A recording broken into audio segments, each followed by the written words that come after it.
हमेशा अपडेट रहने के लिए सब्सक्राइब करें और फिर बेल आइकॉन पर क्लिक करें। नमस्कार दोस्तों। आज मैं आपसे जिस टॉपिक पर बात करने वाला हूं वो टॉपिक काफ़ी इम्पॉर्टेंट है। अगर आप एजुकेशन से जुड़े हुए हैं और अगर आप हायर एजुकेशन अभी तक प्राप्त कर पा रहे हैं तो गाइस, आज हम जेआरएफ के बारे में बात करने वाले हैं और जानेंगे कि जेआरएफ एक्चुअल में होता क्या है और जेआरएफ करने के बाद आपको कुछ पैसे मिलते हैं प्रति महीने। तो वो पैसे अभी कितने मिलते हैं, चूँकि अभी वो रिव्यू हुआ था और कुछ ये जो आपको फेलोशिप मिलती है उसमें कुछ वृद्धि की गई है, तो वो भी हम समझेंगे कि कितनी वृद्धि की गई है, पहले कितनी मिलती थी अब कितनी हो गई है। तो आप पूरी वीडियो से अंत तक बने रहिएगा। वीडियो के अंत में किसी प्रकार की कन्फ्यूज़न हो तो आप हमें कमेंट कर सकते हैं। साथ ही साथ अगर आपको वीडियो अच्छी लगे तो वीडियो को शेयर भी कर सकते हैं। चलिए शुरू करते हैं। तो गाइस, सबसे पहले जान लेते हैं कि जेआरएफ एक्चुअल में होता क्या है। अगर हम जेआरएफ की बात करें तो जेआरएफ का फुल फॉर्म होता है जूनियर रिसर्च फेलोशिप। अर्थात आपको रिसर्च करने के लिए यूजीसी द्वारा कुछ पैसे दिए जाते हैं, कुछ फेलोशिप दी जाती हैं जो कि प्रति महीने के हिसाब से होती हैं, जो कि आपको खास करके रिसर्च करने के लिए दी जाती हैं। इसके लिए आपको एक एग्ज़ाम क्वालिफाई करना पड़ेगा जिसे नेट का एग्ज़ाम के नाम से जाना जाता है, यानी कि नेशनल एलिजिबिलिटी टेस्ट। तो नेट एग्ज़ाम का फॉर्म आप भरेंगे। उसके लिए जो बेसिक योग्यता है वो आपके पास कम से कम मास्टर डिग्री होनी चाहिए, यानी कि आप पोस्ट ग्रेजुएट होने चाहिए। और किसी भी सब्जेक्ट से आप पोस्ट ग्रेजुएट हैं वो मैटर नहीं करता, आपको पोस्ट ग्रेजुएट होना यहाँ अनिवार्य है। उसके बाद आप इस फॉर्म को भर सकते हैं, नेट के फॉर्म को भर सकते हैं। इसका एग्ज़ाम होता है। एग्ज़ाम में बेसिकली दो पेपर होते हैं, एक जनरल पेपर होता है, दूसरा आपका सब्जेक्टिव पेपर होता है। इस पेपर के बाद एक कट ऑफ डिसाइड किया जाता है, एक मेरिट जारी की जाती है। उस मेरिट के बेसिस पर जो सबसे टॉप के 10% स्टूडेंट होते हैं उन्हें जेआरएफ के लिए क्वालिफाई करवाया जाता है।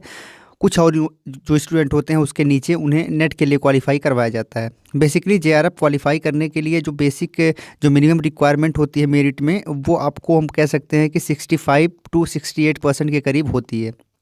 अर्थात आपने अगर 64 से लेकर 68% के बीच में आपके नंबर आ रहे हैं तो आप जेआरएफ के लिए क्वालिफाई हो सकते हैं। तो ये जो 10% लोग जेआरएफ के लिए क्वालिफाई होते हैं उनको रिसर्च करने के लिए यूजीसी द्वारा इस प्रकार की फेलोशिप प्रदान की जाती है। तो बेसिकली आपको पता हो गया होगा कि आप किस प्रकार से जेआरएफ क्वालिफाई कर सकते हैं। अब जब आप जेआरएफ क्वालिफाई कर लेते हैं उसके बाद आपको कितनी फेलोशिप दी जाती है रिसर्च करने के लिए, ये भी हम बताएंगे। लेकिन इससे पहले जान लेते हैं कि जेआरएफ करने के तुरंत बाद आपको फेलोशिप मिलने लगती है क्या? तो नहीं, जेआरएफ क्वालिफाई होने के तुरंत बाद आपको फेलोशिप नहीं मिलती। उसके लिए आपको रजिस्टर्ड करवाना पड़ता है पीएचडी के लिए। आप जिस भी यूनिवर्सिटी से रजिस्टर्ड करवाएंगे वहाँ पर रजिस्ट्रेशन के बाद लगभग 6 से 7 महीने लग जाते हैं आपको फेलोशिप मिलने में। पर वो जो 6 से 7 महीने लगते हैं वो रजिस्ट्रेशन के बाद 6 से 7 महीने के आपकी जो भी फेलोशिप होती है उनको कैलकुलेट करके इकट्ठा वो आपके अकाउंट में आ जाती है।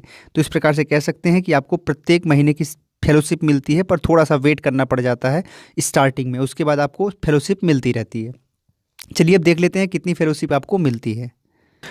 अभी आपके मोबाइल या लैपटॉप स्क्रीन पर एक नोटिस आपको दिख रही होगी। ये नोटिस विश्वविद्यालय अनुदान आयोग यानी यूनिवर्सिटी ग्रांट कमीशन यूजीसी के द्वारा जारी की गई है। और ये नोटिस जारी की गई है 11 दिसंबर 2019 को। अर्थात आप कह सकते हैं कि ये बिल्कुल लेटेस्ट नोटिस है।